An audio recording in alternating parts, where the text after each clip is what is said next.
Welcome to Readability. I'm your host, Ashley Kelson. In Readability, we read all kinds of stories, from short storybooks to large chapter books.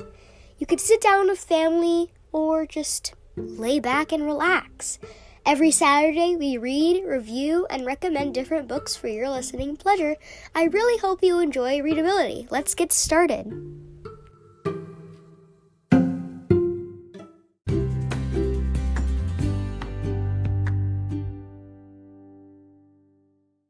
Heyo, it's your host, Ashley. I know I've been doing a lot of book reviews recently, but hopefully I'll get something fresh and new next week. If I don't, then I apologize. Today, I wanted to review a book that got me into reading, the Fudge series by Judy Blume. This series is really short, and I absolutely loved it when I read it. I did mention this series in episode 5, my favorite books of 2019, so check that out if you have the time. For the first episode of this mini-series, and don't worry, I'll do the next book in the series of Unfortunate Events series soon. I'll be doing Tales of the Fourth Grade Nothing. Here we go. This short story by Judy Blume follows our protagonist, Peter Hatcher, and his little brother, Farley, aka Fudge. These two are the complete opposite, and the story shows them going to different places and doing brother things together with a funny twist added by Judy. These books are so short and super entertaining to read, along with being super relatable to siblings. The sibling bond Peter and Fudge have with each other is very, very true, coming from someone who has a little brother, and it makes a lot of sense.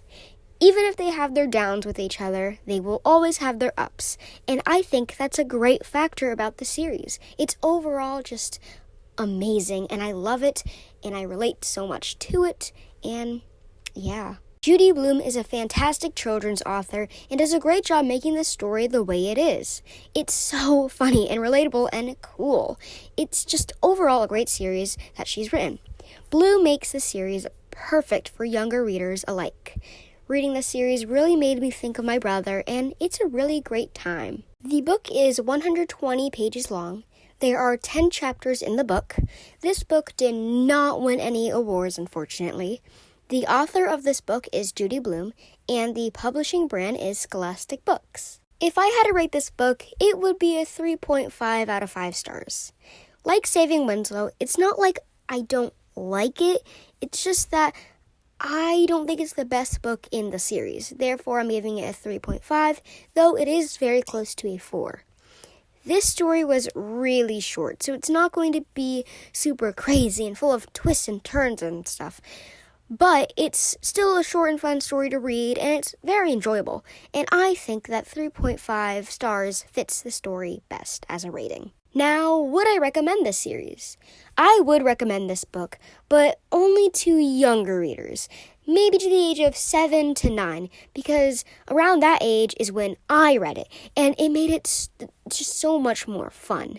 The series isn't suited for older readers because I believe it's more immature, and it's probably not going to excite you as much.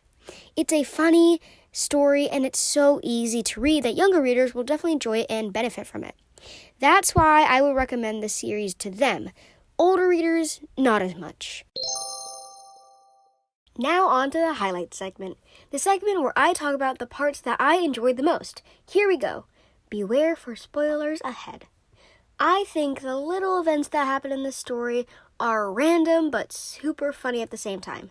For example, the time where Fudge was the family dog to the time Fudge ate Peter's turtle. A lot of these include Fudge. He's just super random and can be related to another little sibling people have, like me. Also, when Peter finally gets a dog as a pet, it's really nice that he named the dog after Dribble, but not exactly Dribble, the pet turtle he used to own. Turtle, the dog's name, is hopefully going to be Peter's great companion in the next books. I already know because I've read the whole series. Finally, character thoughts. As I've mentioned various times before, the relationship between Fudge and Peter are very realistic and genuine.